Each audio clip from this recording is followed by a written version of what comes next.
Hey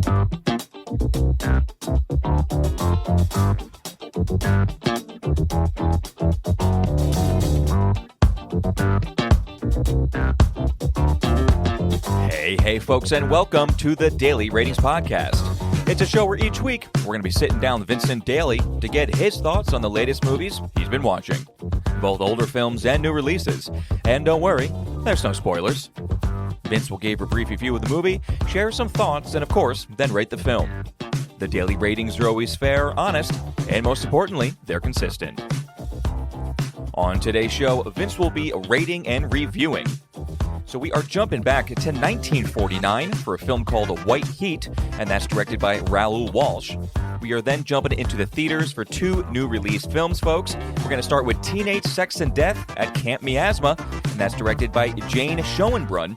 And then lastly, we are watching Tony, and that's directed by Matt Johnson. So, very excited. Let's get Vincent Daly in the room, hear what he's got to say about these films. Stay tuned and enjoy the show.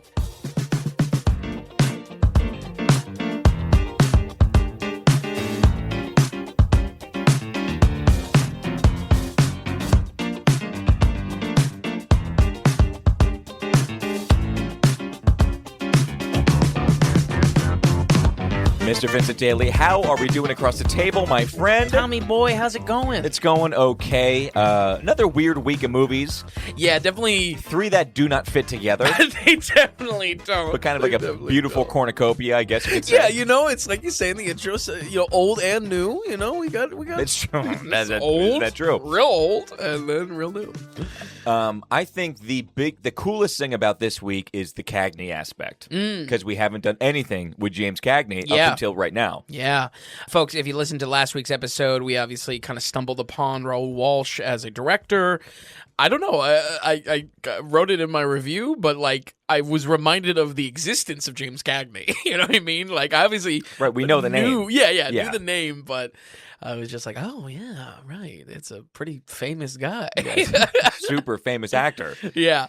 We had that third slot. Probably next week we're gonna have another third slot that's kind of random. And threw in White Heat. Did not regret it one bit. Okay. One bit. Well, I'm gonna say right off the bat, and I only had time to see Tony with you. Right. I did not get a chance to see White Heat. Oh, totally fine. Which bums me out, and I think I might have to just force myself to watch it when kind of my workload lets up a little bit. Yeah, true. It was like 12:15 a.m., and I was falling asleep, but I said, do I start it? And if I start it, could I even get through, or I know what's happening? And I said no. And I was like, okay, I'll throw on Tires Season 3 on Netflix. Because I was like, I'm going to be useless here. I can't actually do it. But anyway, very excited to get into White Heat. And then as far as the movies go, in the new show, I covered, obviously, the top 5 box office. What did the biggest at the box office. Camp Miasma and then also Tony did not make it into the top 5. And yet, these are the films I'm most excited about. Yeah. And even as far as movie culture goes or online, these are also the two being talked about. Even though an Insidious movie came out, and it's almost like par for the course. If you want to go see Insidious, go see it. But otherwise, no one cares and no one's talking about it. Yeah. It's just a continuation of whatever. And I'm not talking about it. No, that's for sure. We did our whole episode on Insidious and Red Door, or whatever the new one was. It was already like, okay, and this is the death whale of the franchise. This is like the last attempt after the real movies. Yeah. And now we have another one. And you listen to James Wan on the press circuit for that movie, and this is just garbage. Okay, He's just right. Well, we're introducing the concept of the further. And it's just like, oh, where'd you get that one? Where'd you get that one? You pulled it out of your ass? Now, can I say? All right, so it was second best at the box office this week behind Spider-Man. My thinking is just that Insidious episode was still to date top 5 episodes most popular that you and I have ever done. And I feel like that's how we're dodging the numbers. Well, yeah, I don't know. We're not doing ourselves any favors. And coming off of me not doing ourselves any favors when it comes to the Dolby things, I'll tell you what, all right, folks, anyone listening, I've learned my lesson. Don't ever do any type of tech or specs news on the new show. Listen, I was interested in it. Right, and I think that is no one else was interested in it. I never seen the numbers of the podcast so bad in like 5 years of us doing this. So I read you loud and clear. I don't know. I'm a text and specs guy. I'm a knit nerd guy. And I think I have to realize our audience is not that. Well, I think it's we go back to the VistaVision episode that you did, or kind of that replacement, and it did do numbers, and it had some more lifetime. So I think there's going to be some runway on these Dolby. I hope videos. so, but I was like, whoa, boy, sorry, Vin. That's what I kept on saying. I apologize, Vin. Stop. It's pretty much hurting the daily ratings right now. No, not at all. I'm telling you, give it runway. People are going to care. Otherwise, again, sorry I couldn't see White Heat, but very much looking forward to Tony. Yeah. And Camp Miasma is being talked about for multiple reasons. So quite a bit, yeah. Any opening notes for this week, Vin? As always trying for an alternate episode title. Did not come up with one. Oh, you didn't get one? Okay. No.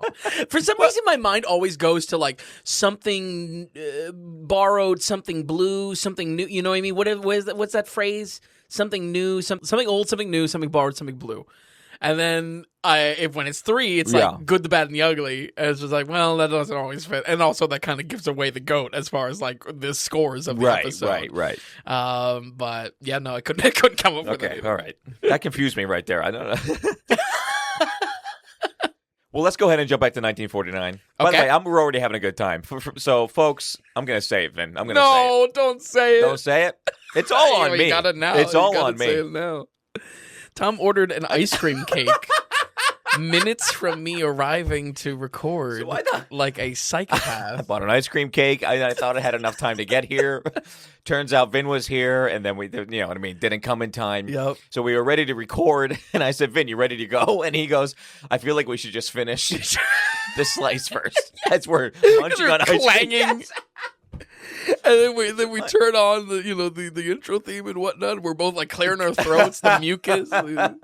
Ice cream cake before recording is not the best. Right. You think about like appropriate snacks, productive snacks. There's no one to blame but me. No, stop.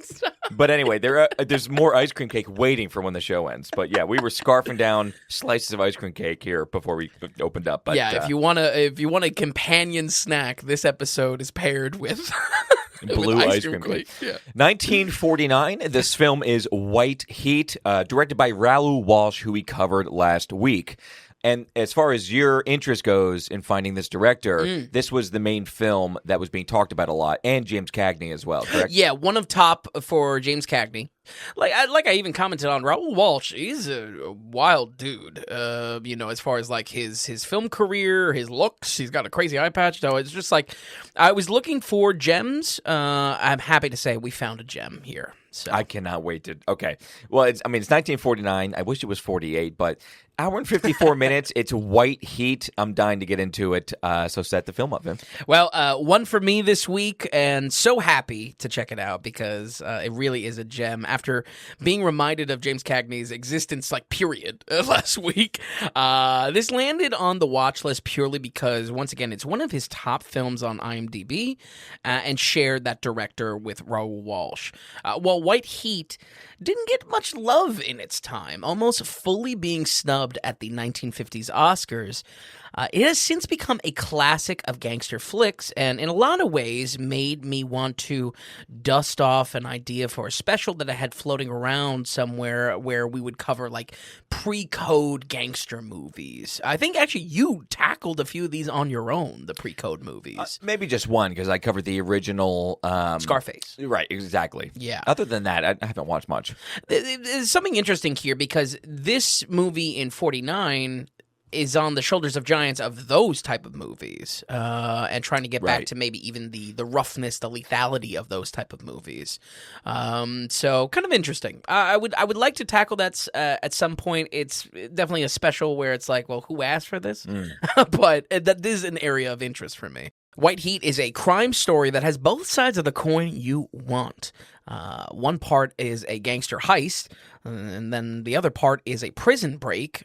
Either end of the law intertwining together.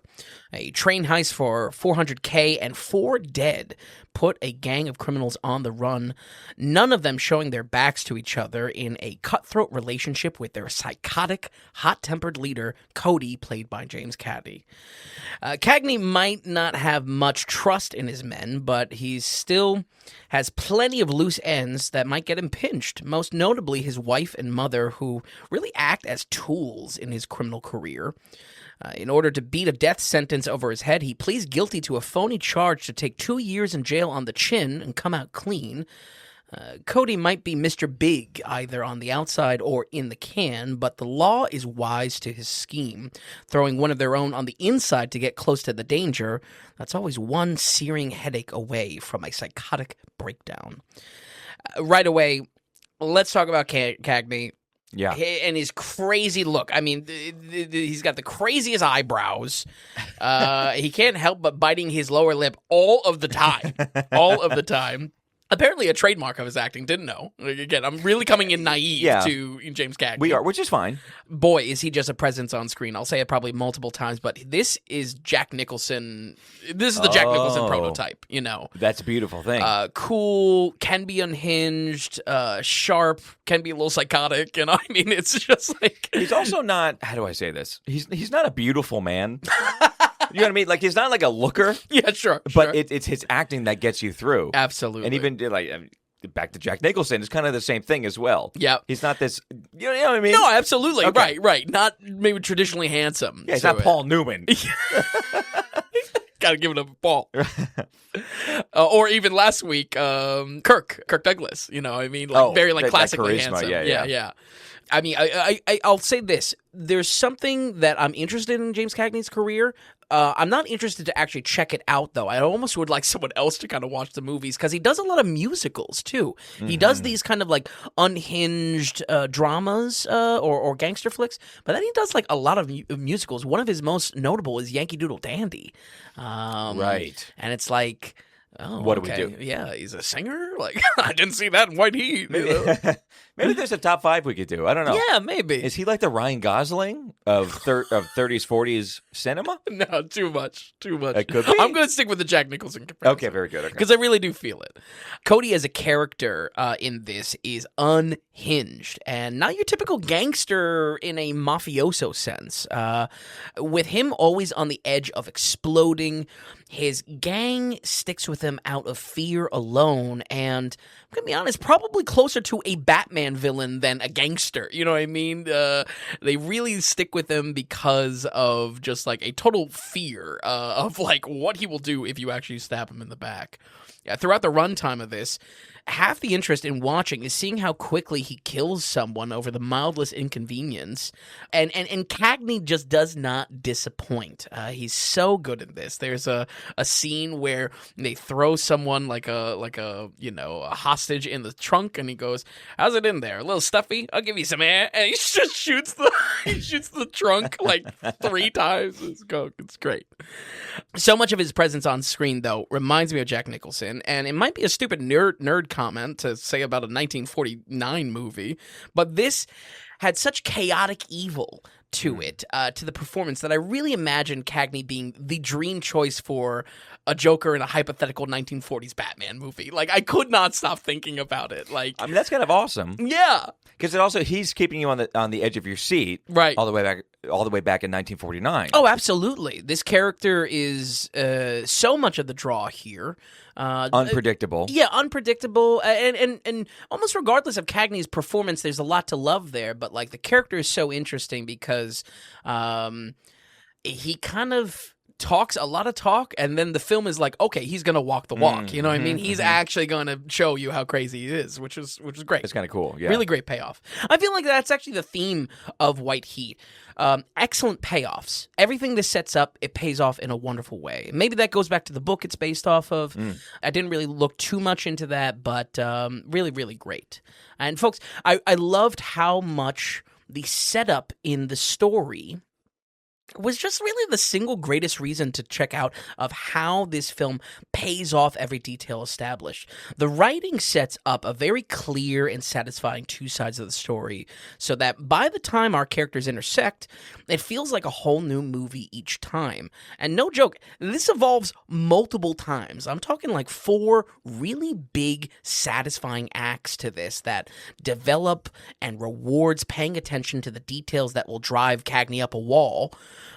Once again, if there is a reason to check out this movie, it's for how both sides of the law intermingle. And I'm going to be honest, this is basically doing The Departed in 1949. It has that type of, it has that type of dance between the law, or, infernal affairs, if you want to be technical. Right. But seriously, it is The Departed in 1949. The aspect of seeing some crime, seeing the law side, and then putting them close together and kind of dancing between the two. It was amazing. That's beautiful. Yeah. It was amazing. Really amazing. And I expected this to be a little dusty, honestly. Well, it's 1949. Yeah. For God's sake, when you're in the 40s. This is an old movie. Well, what's the dialogue like? Is it great? I feel like these characters are vicious. Again, they are they're go-getters as far as they all want to be Mr. Big. They want to be the top guy in the gang, but they're all, basically scared shitless because, they're fearful of what he's going to do. Of Cagney, what Cagney can do. Exactly. What's the ham factor? How hammy are actors, and does it feel a little souped up? I think Cagney is definitely the hammiest. Because he's naturally that. Yeah, exactly. He's naturally that. I just think it's so worth it. It's okay. Well, what are other actors? I say this because I almost need you to watch the original Scarface. Yeah. Because there's enjoyable elements of it, because of course there is. Mm-hmm. But talk about ham and talk about laughable elements of the film and the main guy. It takes it back from the seriousness of the film. But for this, if you're comparing it, if you're making all these comparisons, it almost sounds like everything's kind of dialed in a little bit. A little bit. Even if it feels a little 1949-ish. Absolutely. And that's where my comment comes from, of just like, this is clearly trying to be on the shoulders of those older movies that have already had probably a solid decade of a break. Or 2 decades, yeah. Yeah. Because once the code comes around, we're not allowed to make like violent movies like that. So yeah, really interesting in that regard. I would say hammy, though, for the exact reason that I'm calling him a Batman villain. It is a chaotic force of evil nature. Okay, somewhat delicious. Yeah, absolutely. Yeah, you're welcoming it. Yeah, absolutely. Delicious in a good way, not delicious garbage. I really think the selling point again is how complex the dance is of this story, and again, kind of like evolves 4 big times in this. This was not dusty in the way of like, it's kind of a boring movie. You predict where it goes just because you've seen stuff like it. Right, yeah, okay. I did not predict where this goes, and if anything, I was coming at the end of just like, oh my god, it's The Departed. like what is this? Why is no one talking about white heat? But really loved it. Really, really loved it. I would say a handful of shots also really impressed me. Again, kind of beating the odds. I would expected this to be dusty. I expected this to be, maybe good for Cagney, but, kind of whatever for everything else. Mostly in these prison segments, there's a great scene that uses a mirror to lip read between cells. There's also a great dramatic beat in the prison lunchroom that is done by a whisper down the alley type of scene. The shot goes back and forth, and just really, really enjoyed it. Throughout the film, it's interesting what moments they show in action and what they leave hidden for more dramatic purposes later. And seriously, Cagney's, once again, is just he earns every moment on screen. The black and white contrast of the camera making him look extra crazy, really flaring up those eyebrows. He's got shadow casting off these eyebrows. And there's just so many little touches that I was just like, wow, really, really great. At first, like I said, thought it was going to be dusty. 1949, pretty dusty stuff.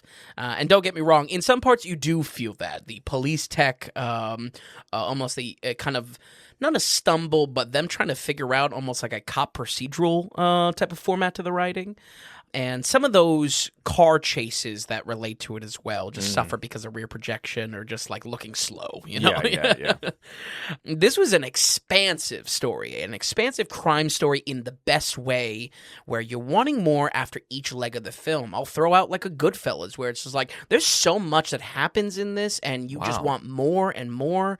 Seriously, if you like The Departed, or I'll even throw out The Untouchables for how the story dances between both sides of the law, you gotta check this out. We're gonna go ahead and give White Heat 1949 and 82. An 82? It's a good gem. Sneaky, you know. I pulled a gem this week. This is why I brought the ice cream cake, I guess. Yeah, this is a celebration. 82%? I straight up. I have to watch this before the Tom Dailies. I know it's an old film, but yeah. This excites me. Right. And 1949 as well. Okay, excellent. Yeah, this was really, really something interesting. And again, even if you don't necessarily like pick up like the writing pieces of this, again, like very, very entertaining for Cagney alone, you know? Okay, I can't wait. Has this given you the bug to watch more Cagney, or you're happy to leave him here, as you kind of said before? Exactly. I'm almost happy to leave him here just because I don't have an interest in the type of musicals he does, and also he's a much older actor, you know what I mean? Yep, There's a lot of stuff, older than this even, so. Wow, White Heat. Okay, where did you rent this on Amazon? I think so. Okay, it's in a few different places, but I meant to check out Canopy. It says it's on Canopy. I went to Canopy to watch it. Wasn't there. It wasn't there. Okay, so maybe they need to clean By the way, up that's a when little bit. when it was 12:15. That's when I turned on tires. I said, "Screw it, you're lying to me." You're lying to me. All right, White Heat, 82%. Really great, Vin. Yeah. Love that we covered it this week. Love finding a legitimate gem too, like just something off the list that actually lives up to probably the original reason why I threw it on there. Yeah, is it weird? So this was on your list. Is it weird that we haven't been talking about this for 5 years? No, not at all. Okay, because again, this was snubbed in its time. Maybe they were kind of like against it, you know, it was too violent or too psychotic or unhinged for 1950 on the dot, palettes. And on top of that as well, now it's in this like cult gangster flick. It's going to be shadowed by your modern gangster flicks like that's the Goodfellas thing. and whatnot. I don't remember Scorsese talking about. Like I know interviews with Scorsese talk about John Ford, sure, and John Ford films. I just White Heat. I don't think it was in the lexicon all that much. Yeah, I feel you. I dig it. Okay. All right. White Heat, 82%. Let's jump on to the theaters and for the newly released films. This one, as I said, these next two films were not in the top 5 for the box office, but kind of the most talked about. These were being talked about during the film circuit as far as the festivals go. Yeah. And the first one we have mainly because of the director. So this is Jane Schoenbrunn. We have covered a film from her before. Yep. But this one is called Teenage Sex and Death at Camp Miasma. I hate the name. I have to say, I hate this name, I hate the name as too. a movie name. I hate the name too. It just trips me up. Spelling it, saying it out loud. Yep. I can't stand it. But Teenage Sex and Death at Camp Miasma. Why don't you set it up? It is getting some buzz, but I think you know what I mean when I say that. Like, it's just being talked about because it's Jane's next film. Absolutely. Is it getting that buzz good? coming off of Cannes. I believe it got, not the Palme d'Or, but whatever award. Right. Yes, it did not get the number 1 film. Yes, but it got some recognition. And that's what I mean. It's being talked about a little bit. Absolutely. And that's why I wanted to cover it. Okay. Even though I didn't really dig I Saw the TV Glow, which is Jane's last film. Thank you. That's what it was, which we did cover. Which, if anything, really didn't like I Saw the TV Glow. Okay. So just to bring it back to Scorsese, I remember that year because that came out. Doing Jane dirty. That came out 2 years ago. I Saw the TV Glow. Yes. Okay. Yep. Gave it an okay score. No, I gave it like a 37. Oh, was it that bad? Yeah. I remember at the end of the year, Scorsese was doing an interview or something like that. And they talked about what modern films have you liked? And he said, I don't watch many modern films. I don't really give them a view or give them a watch. I don't care. I mostly watch older films. He said, but one of the films I really liked this year was I Saw the TV Glow. Great. Good for Jane. What are you doing? Hell yeah. Marty. No, listen. I'm not going to take that away. Let's get into this one. If Martin Scorsese paid me a compliment for a booger I picked out of my nose, I would be ecstatic. Elated. I'd take it. Yeah, absolutely. Yeah. Teenage Sex and Death at Camp Miasma. Camp Miasma. Well, why does it exist? What's it about? Please set it up and take it away. Yeah, so this is the follow-up to Jane Schoenbrun's I Saw the TV Glow, which was, like we just said, a film we covered on the podcast. I was rooting for it. I definitely didn't love it. Yeah. I think looking back on that movie and my review, I could have been more honest with the trans themes of the film just not connecting with me, but I definitely still really feel the same about Justice Smith being the main lead in that, just being loud, annoying, and distracting in his performance rather than, the intended dysmorphia terror that the film was aiming for. Now, for our director's follow-up, while the subject might swing a different way, so much of the approach feels the same, if anything, gaining momentum in how much inspiration they pull from. On the surface, sure, this exchanges trans theming for kind of a repressed lesbian sexual awakening, but stylistically, the heart of this still uses a media obsession as its backbone. Instead of the fake cult hit Buffy the Vampire-like show that we had in I Saw the TV Glow, it's now a series of fictional slasher movies and that use a much better known tropes as a sandbox for the writing. Camp Miasma is a clear love letter to that slasher genre, though, with plenty of sex and comedy key to those old movies. However, the movie itself is more of a dark comedy romance with no real horror beats of its own that actually aim to scare you. I'm just going to pause there for a second. That's the biggest thing I'm conflicted on, because I feel like this has... it's definitely a one-of-a-kind movie, and I'm not saying everything has to fit into a box or genre, but I'm just genuinely confused if this was meant to be a horror movie, or is it a dark comedy romance with horror movie dressings, slasher dressings, window dressings. That sounds more like what it was supposed to be. Yeah. Correct me if I'm wrong. It's supposed to give ode to some really classic slasher films. Absolutely. And then just build off of that and do your own thing. Absolutely. Is that how it feels? Not how it feels. The characters are definitely like slasher movie fans, and we'll talk about that in a second. But there's... I don't think at any moment of this I was even relatively close to being scared, and at least I think that was part of the juggling act of what this was going for. Okay. So a bit confused. Within the story, Camp Miasma is a fictional slasher franchise that walks the same path as the ones we know. Mainly cult fanaticism around its iconic character Little Death, but eventually being done to death by 10-plus sequels of varying quality. We follow Chris, played by Hannah Einbinder, a young writer-director tasked with making a reboot for the franchise she authentically loves, while also battling studio expectations.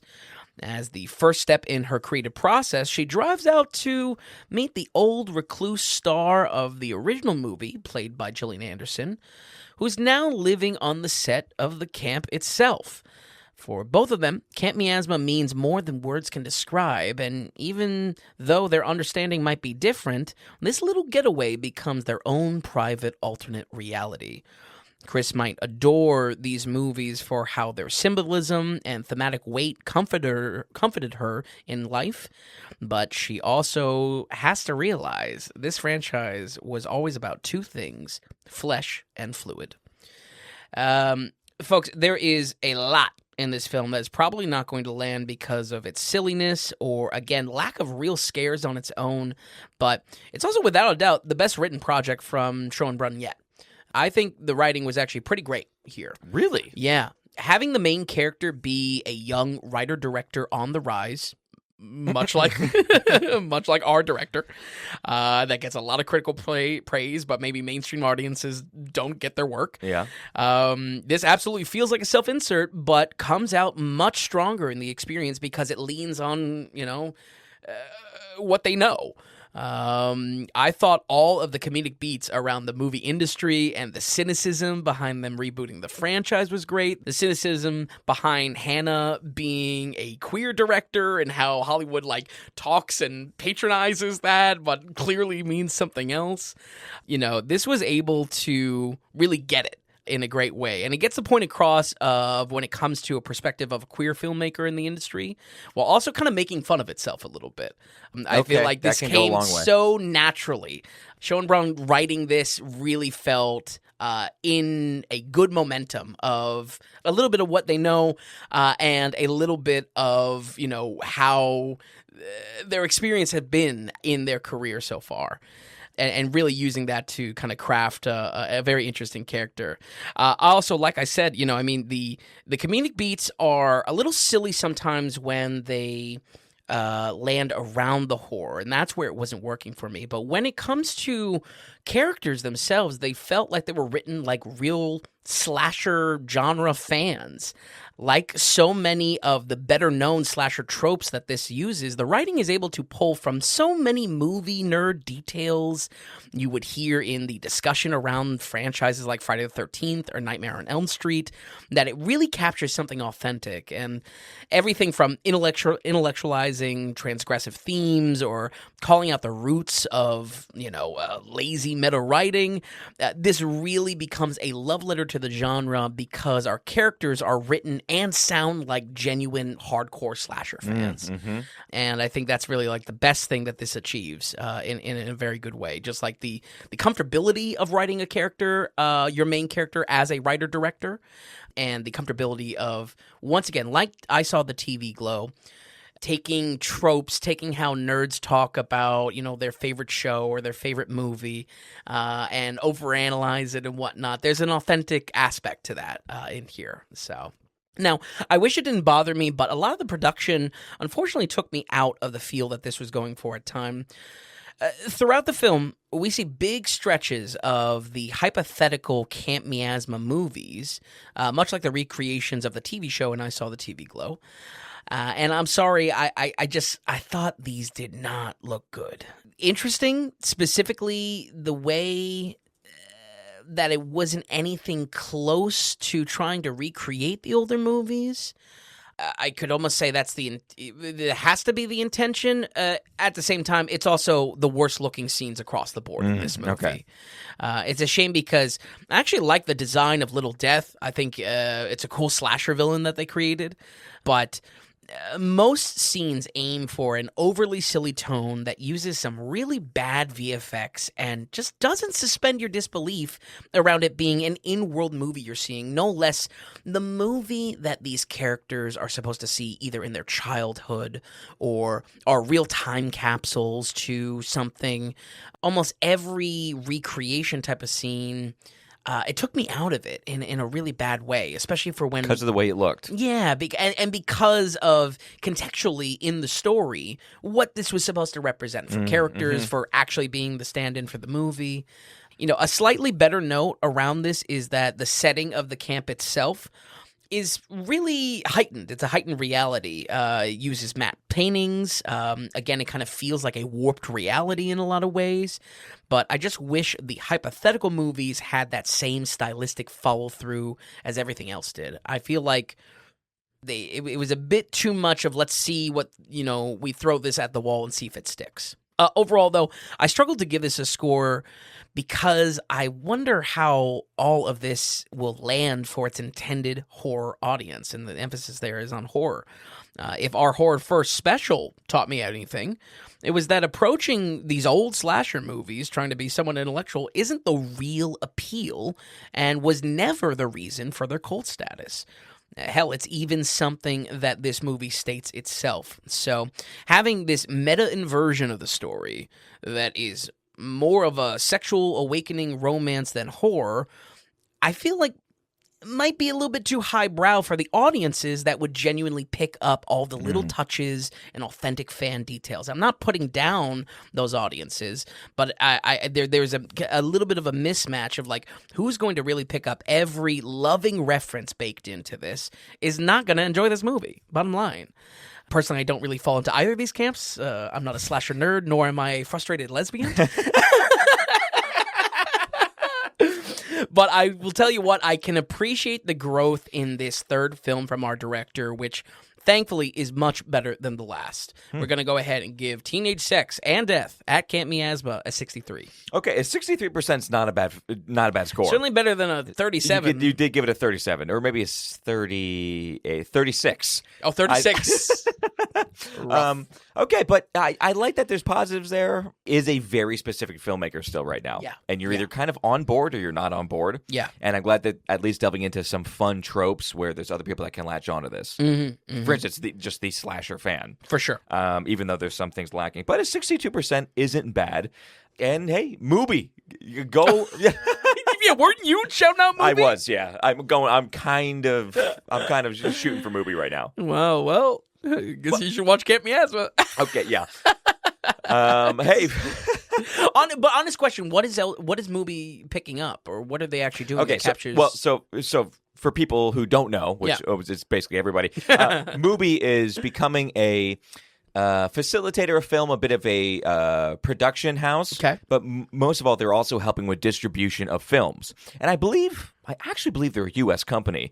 So very small. Think A24. In the old days. But very, very, very small. And so Mubi they'll go to the festivals, and even though they don't single-handedly make a film or produce a film, they will see those small ones, pick them up for distribution, put money into them, put backing into them, and actually get them into theaters. Interesting. They're doing them with these kinds of films. Ones that aren't supposed to do huge, but maybe punch above their weight in a certain way. Like last year was the Jennifer Lawrence one of postpartum. I watched. Oh, that was a movie. I can't. Yeah. Oh, interesting. Again, did they fund it to actually make the film? No, but did they put effort in back? Exactly. I will say I'm rooting for them in the sense that they are doing that for a theater release rather than now you have exclusive streaming rights on our platform, which no one is going to watch. That's what they're trying to do. Yeah, so trying to pick that's up at least going about it right. And it's just like, okay, what can we afford to pick up and push out? That's not going to break our bank, but can we elevate a little bit so everyone makes a little bit of money here? And do we care enough about them where these are actually films worth seeing? Yeah. So I kind of dig it. But regardless, folks, hey, listen, if you are trying to produce just as Mubi is trying to get the word out there, don't forget, folks, that the Daily Ratings here, we are completely producer supported. We are listener supported. We're not going to have any advertising breaks here, and we're not going to have any paywalls or payment tier structures. So you don't need to give us a certain amount of money every month just to gain our content. We are value for value here, which means, are you finding the Daily Ratings valuable? Are you having a good time stopping by, whether it be every week or every so often here listening to us at the podcast? Are you also stopping at the website, seeing if a film is worth a watch? We look at that as value in your pocket, so can you send us some value back in our pocket? It's value for value. And that's how we're doing it here. We are completely listener supported for your monetary support through your donations. And that's why we call you producers. Because just like in Hollywood, when you financially support a project, you're a producer of the project, and that's how we're doing it here at the Daily Rating. So we do have some producers for today's episode, Vin. We have our monthlies coming in, which is just the backbone of the Daily Ratings. It is the backbone.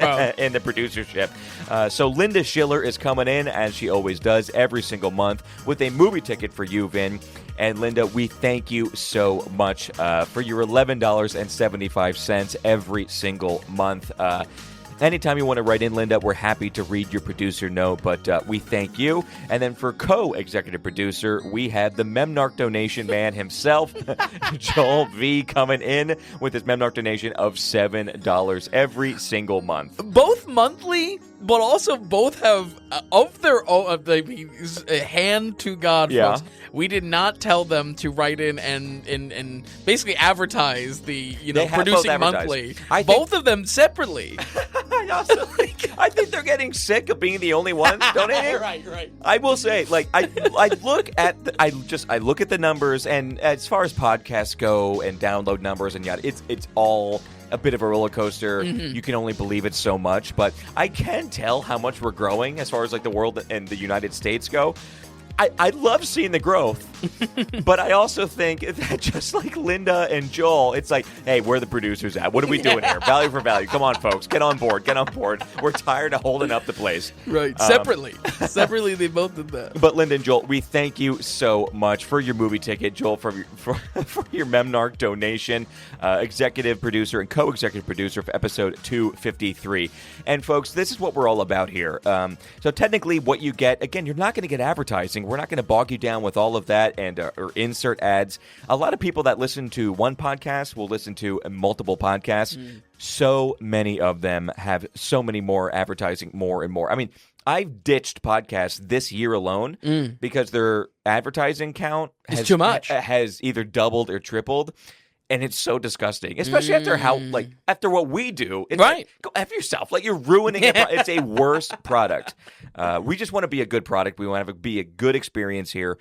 And it's a blast hanging out with everybody week after week. That being said, this is a lot of time for me and Vin. Vin writing all the reviews, us recording this every week. We have up costs monthly and yearly.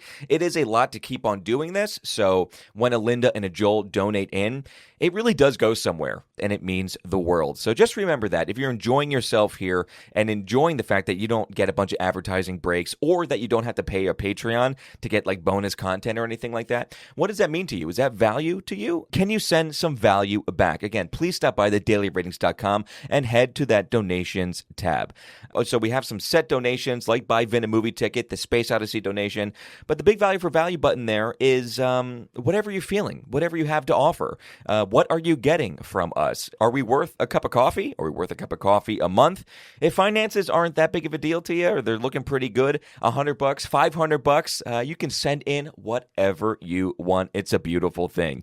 If you have something you want to say, something you want to ask us, something you want to add to a conversation that Vin and I have been having, send in a producer note. You can email us at tom.vin@thedailyratings.com. That's our email address. And when you send in a donation, send in your producer note. We'll address it right here on the Producer Thanks segment. So if you want to be anonymous, just say, keep me anonymous, and of course we'll honor that. But here's your time to say something. We want to address it, and it's going to be a great segment that we're going to build out as Vin and I grow the daily ratings and as you help the daily ratings grow. So just remember that. Keep that in mind if you're enjoying yourself week after week here. It is thedailyratings.com. Head by that donations tab. All right, Vin, let's head on once again into the theaters. We watched this together with some anticipation. Yeah. It didn't have a huge theater release, but it's in over 1,000 theaters, so if interested, it will be probably in a theater near you. And like you commented on with Kent Miasma, there is an unusual amount of buzz online that doesn't translate to the box office. Okay, yes. Yeah. So, and what Tony means, folks, is Anthony Bourdain. Yeah. Tony Bourdain. Mm-hmm. There was even talk that you think it's maybe like a kind of a marketability of that? Well, no. I think it's called Tony just because it is the origin story of Anthony Bourdain. I mean, this is only 1 month when he was 19 years old. Yep. And why do we even get the guy we get today? I kind of like how that's set up. But that being said, apparently the director and the writing crew, but the director Matt Johnson, they seriously thought about setting this movie out and having zero talk about Anthony Bourdain in it. Oh. And like people finding out that it's about Anthony Bourdain at the end. Interesting. Because the entire film, he's just Tony. Yeah, exactly. And so much of the film operates almost, irrelevant of Anthony Bourdain being a biopic star. Right. You know what I mean? And there's something about, as you said, this is having a life of its own online.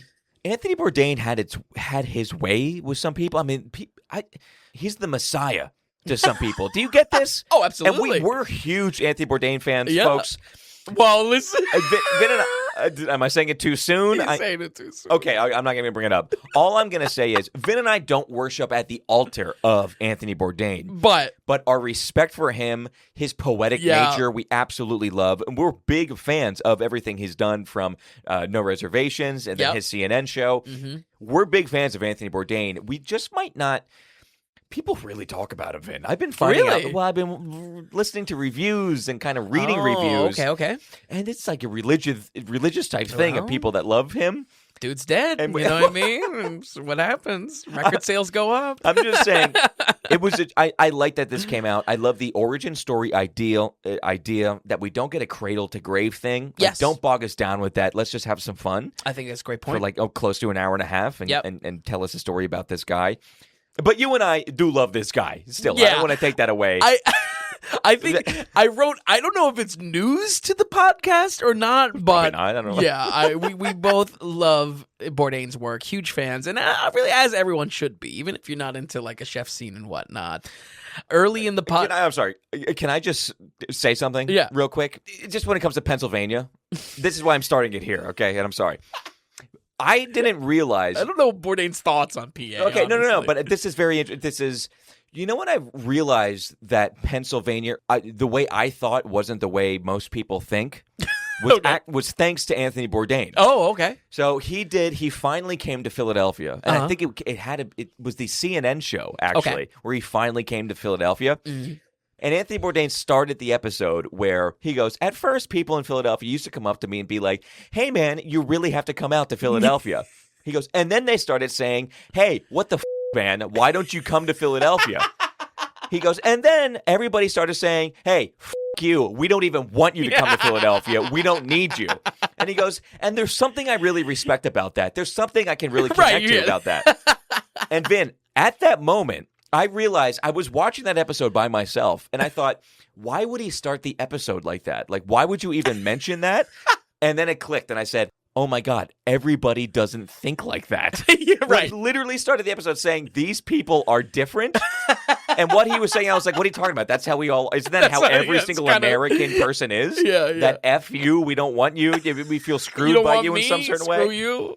I didn't realize I had my own kind of identity in Pennsylvania until I watched that episode. That's great. I love that. And it meant a lot to me. I always think back to that. Wow. Connecting the dots. Yeah. That's great. Okay, go ahead. Go for it. Well, no, I clearly, we're big fans. Early in the podcast, one of the few documentaries we covered, period, was Roadrunner, the biopic released sometime after his death. And, we'll give away the goat. Tom and I actually saw him live once, believe it or not, which resulted in a line that I said after the show that will haunt me for the rest of my days. That line is pizza's pizza, or pizza is pizza. And I will go to my grave with that. I can't even appropriately describe what happened that night for Vin to say pizza's pizza. Pizza's pizza. But all I know is after Vin said that, I said, okay, he's done for the night. He just wants to go home. He has zero interest in talking to me or our fellow friend. Vin's ready to go home after he just said, pizza's pizza. The gas tank is empty. But we did see Anthony Bourdain in a very intimate theater. Yeah, it was almost like a TED Talk, or even like what a lot of, I don't know, comedians, celebrities will do now, where it's just like they're just talking on stage. Yeah, he goes on very comedic base. Yeah. Saying jokes. I mean, he made some great Rachel Ray jokes, guys. I mean, he was solid. I mean, he was making people laugh. He had him in the fingertips the entire time. But we had a special moment that night with him specifically. It was great. But real talk, the big draw for us here was seeing our Tom Daly winner for the Keep an Eye Out Award, Dominic Sessa. Yeah. And what do you know? We're keeping an eye out. From the start, the casting decision felt like a dream come true here. And while I would have preferred maybe a later story in Bourdain's life, maybe Kitchen Confidential once he's in New York and whatnot, maybe even just like aging up our actor a little bit, not like actually just waiting for him to age, but makeup and stuff. Sessa is still a dead ringer for Bourdain. So, that's where you're landing. Oh yeah, okay, absolutely. I've been thinking that more and more too. Yeah, there's stuff I wanted to get more out of his performance, but he's got it. You know, this is the casting decision. So. Tony is a coming-of-age story taking place in one life-changing summer for the verbose and arrogant chef we love, specifically before he's honed in the charm necessary to tolerate him. Much of the praise this film is receiving is around how it doesn't feel like a biopic at all, no less your typical biopic. Mm-hmm. And without a doubt, that comes from the story tackling such an early time in his life that it could almost really just do its own thing. It could almost do anything because that chapter of Bourdain's life is not written. That's within kind of, private eyes. And it really could have just been about anything, it almost feels like. To quote the movie, how it opens up, the version of Bourdain we get here is spoiled, miserable, narcissistic, self-destructive, a thoughtless young lot, and badly in need of a good ass-kicking. That puts us in the summer of 1975, where Tony has big aspirations of becoming a writer on a scholarship and leaving home as soon as possible. When those plans don't work out, he's reduced to his natural teenage state, being a piece of shit, chasing after some tail and flaunting an imaginary clout that he isn't even close to having. To keep this facade afloat, he gets a job in a kitchen to earn some money, all while he strings together lies to project his made-up image.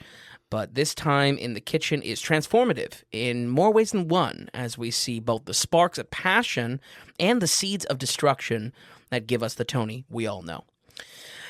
I don't have a lot of experience with our director, Matt Johnson, despite him getting some momentum over the last few years. He did Blackberry, but really the main piece that I want to kind of dive into here is that he's one half of the comedy series Nirvana, the band, the show. And I've only seen clips of that. This definitely lends to the comedic tone of this movie, though. I feel like that is, even though Johnson's not writing, it really goes into a lot of the timing, the rhythm, the actor direction. That is kind of like the DNA in here. He is co-writer in this. Oh, he is? Okay. Yeah. I think there's 4 of them. Okay, yeah. Interesting.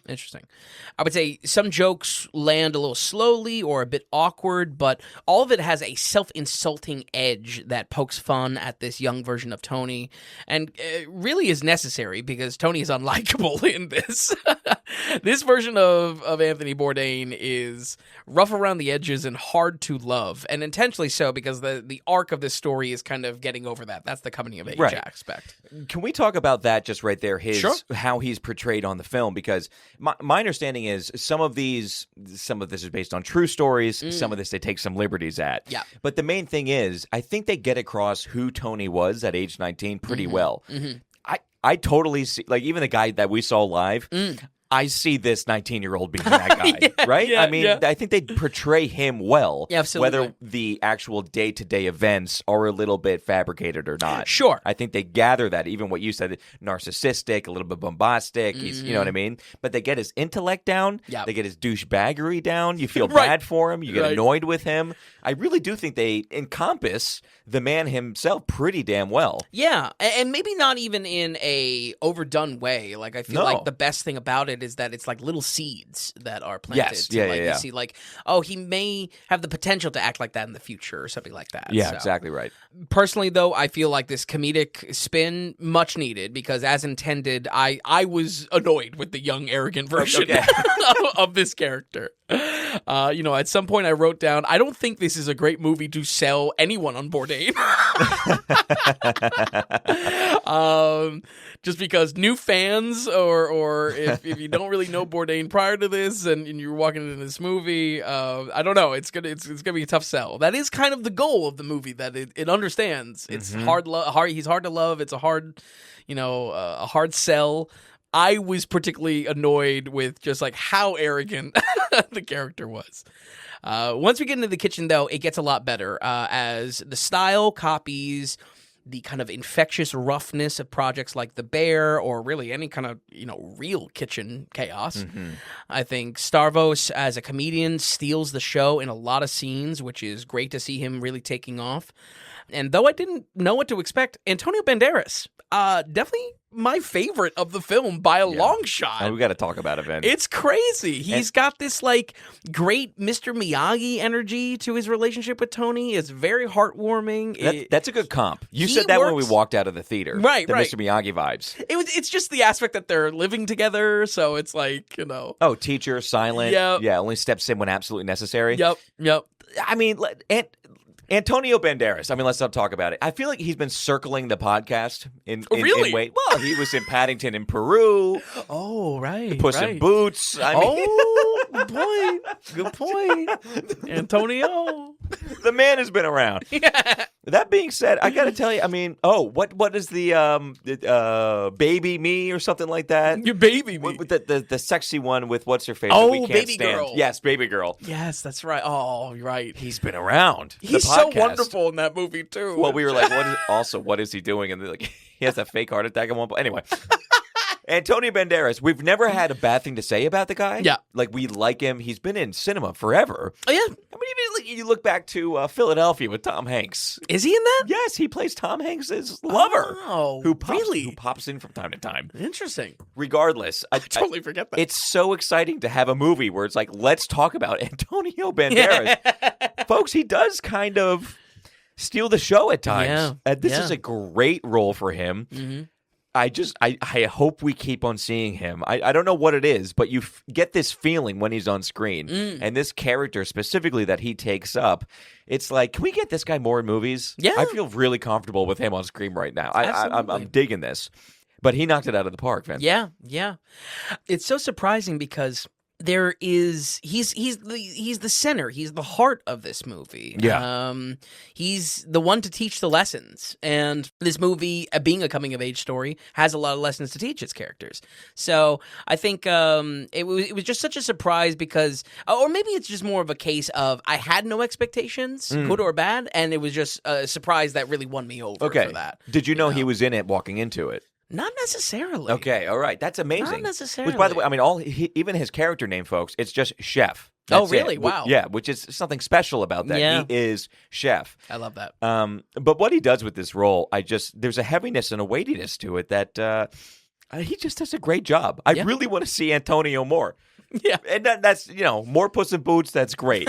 right. Paddington 4 is happening. I don't know if he's going to be like in it. This we want to see. Yeah, I love it. I hate to say it just because it's such a bit role that he's tossed, but he's in the last Indiana Jones movie. He was like the scuba guy. Remember that?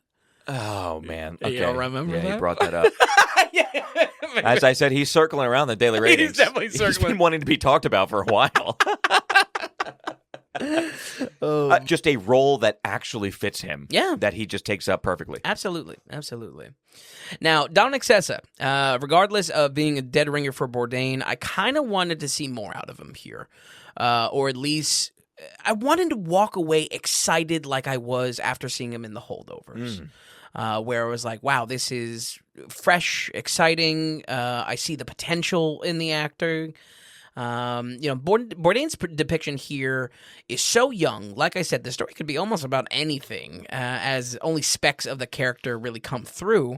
But I think if there was an opportunity to do something big with the role, it just doesn't come through. If there was an attempt to do something big with the role, it would have no better place to do it because of this, unknown pass of, Bourdain while he's 19.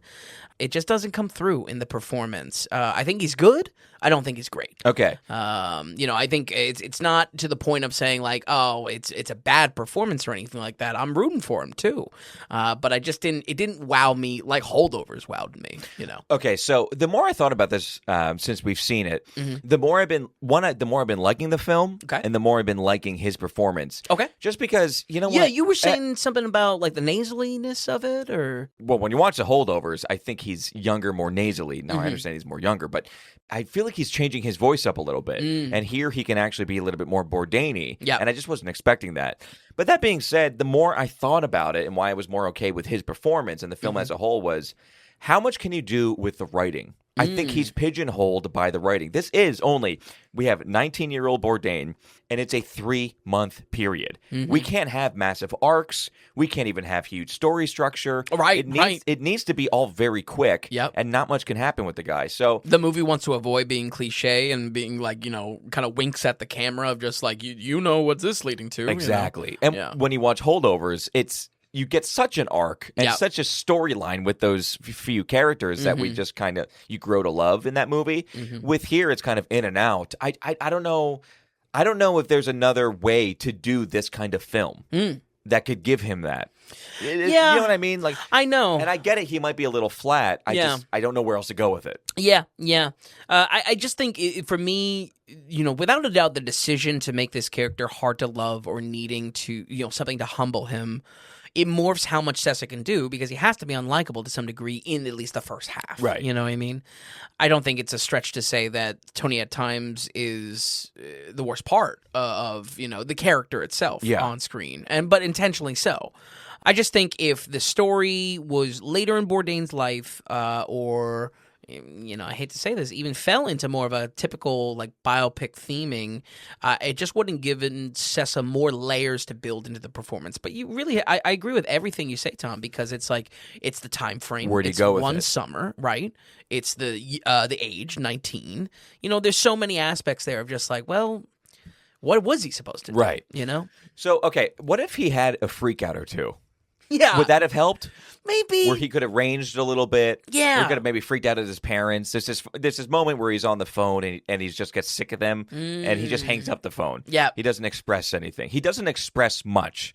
Yeah. Now, maybe that's Tony Bourdain at age 19. Exactly. But maybe a Leo freak out wouldn't be the worst thing, right? Look at me. I'm asking for a Leo freak out. Yeah, so I mean, and that's why I kind of bring it up, because it's like I'm certainly still rooting for Sessa. It's Yes, just I of did course. not walk away wowed. So I think that's fair. I'm kind Yeah. of in the same boat as well. yeah, I think no, that's all I'll say about it. Okay. So, I'll say it again though. I'm not sure if this is a movie that necessarily sells you on Bourdain. With all of his kind of perspective and sharpness yet to be realized in life. I do think it's a case for this instead to be a really solid and charming coming-of-age flick that maybe has a bit more edge than normal, but like Holdovers is something that is kind of a good family watch in ways. You know what I mean? I feel like this hit on a widespread feel-good aspect to it that I'm kind of ashamed that it's, or not ashamed, but it is a shame that it didn't do better in the box office, because I feel like it's more acceptable. Yeah, I don't know. I mean, it wasn't being pumped out all that much. How good Yeah. can this do?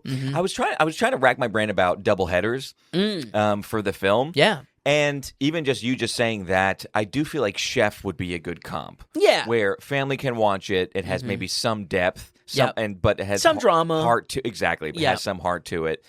The aims are feel good by the end. Yes, even though this is rated R, it's got some F words in it. Oh, it is. Oh yeah. It's rated R? Well, just I guess so. because of the language alone. Yeah. And drug use and things like that. But Yeah. regardless, I don't know. There's the family aspect is interesting.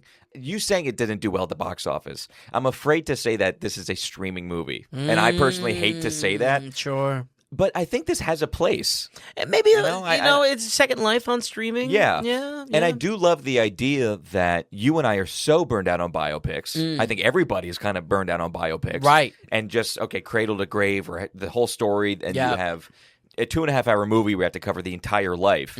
I like the idea, and I was saying this when we walked out of the theater, I liked how small it was. Yes. It knew how small it was, and it just delivered in the way that it needed to for this 3-month period. Yep. And there's something cute and great about that, where if you're a fan of Tony Bourdain, I say watch it, because this is the true origin story of how we get Anthony Bourdain. Yep. But at the same time, it's just a good biopic as far as you said, a coming-of-age film. And that's something that a larger audience can watch. So I got a lot of respect for it, even though it doesn't have a huge amount of bells and whistles. Yeah, true. And that's where I'm rooting for this movie as well, because of how it escapes the biopic, traditional, dime a dozen feel. I think while this does escape feeling like your usual biopic, it does so by only creating a story that works almost unrelated to the person of interest, and I'm just a bit split on that, ultimately. So, with that said, we're going to go ahead and give Tony a 67. Okay, a 67%. It's the Tommy score. Well, 68 is, but... Oh, yeah. right. Okay. Got it wrong. That stuck up on me. I wasn't expecting to give it his score right away. I might be a little bit more hot than you, but I'm not going to give it a 2 shoes. I just think it's for the audience. First of all, if you're a Tony Bourdain fan, watch it, of course, because why not? And then 2, if you want a coming-of-age film or interested in something like this, just a snapshot of this huge character in this moment of early life, it's interesting to watch. And you have a good time. There's nothing like being in the kitchen and it being shot pretty well, which is what this is. Yep. I think he's doing a good job. Antonio Banderas is doing a good job. If you said Stavros, Stavros Halkias. Is that how you pronounce it? I didn't put it down because I was scared to pronounce it. Okay, and the character's name actually is Stavros. Leo Woodall is going for it in this film. That boy is that's right. He's really going for it. Yeah. And the crazy beautiful, it's just Amelia Jones is crushing it lately. Yep. With American accents and everything. So, no, Amelia Jones is all over the place. She's doing a very well job. Everyone's doing fine in this movie. Yeah. It's just a small movie. Yep. I hope it gets a second life because it has a purpose, I think. But a 67 for Tony. I will say the music choices were pretty good. I thought that kind of it elevated a little bit. Yeah. I mean, not to counter that. I agree with especially like scenes in the kitchen. The needle drops from there. Yeah. Great. I guess I was expecting to hear more like kind of punk. More maybe that Tony Bourdain. Yeah, but I guess that's in life. When he goes to New York and hangs out with like the Ramones and shit like that. Right, exactly right. But yeah, very interesting. I think it's. I'm grateful for this movie because hopefully creates a trend that we maybe get a little shakeup on as far as biopics go. Yeah. So.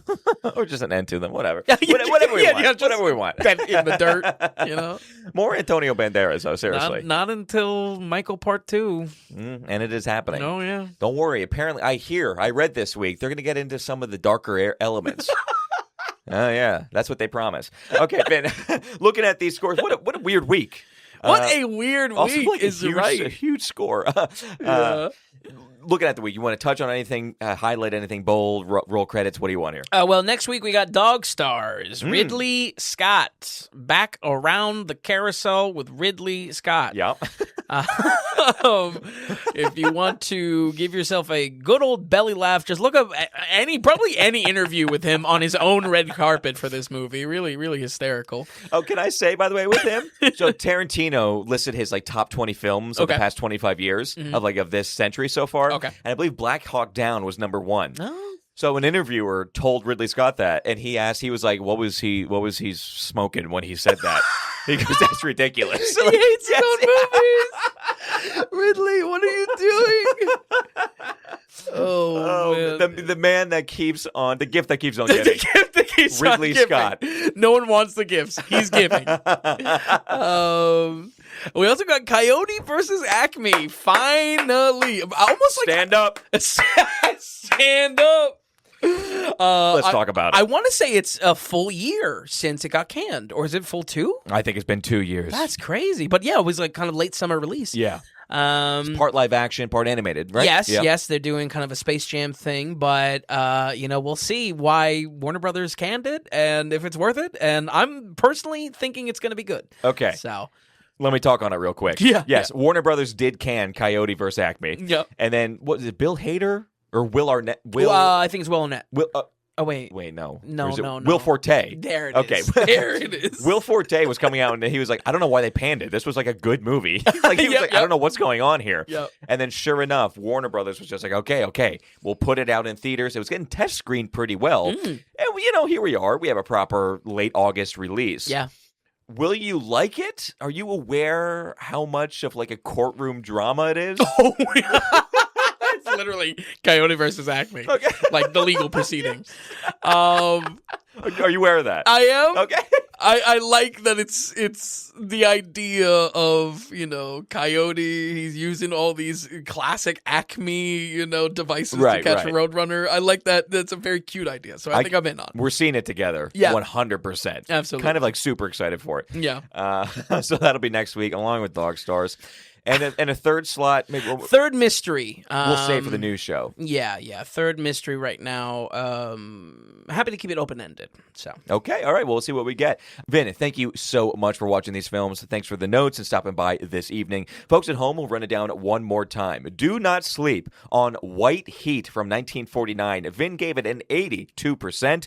We then have Teenage Sex and Death at Camp Miasma with a 62%? 63. 63. Okay. I can't read my own writing. 63. Dot the I, cross the T. 63%. And then finally, we have Tony with a 67%. Folks, it's always a blast hanging out with you week after week. I'll be back on Tuesday for the news show, and we'll have Vincent Daly back here in the chair next Thursday on the Daily Ratings Podcast.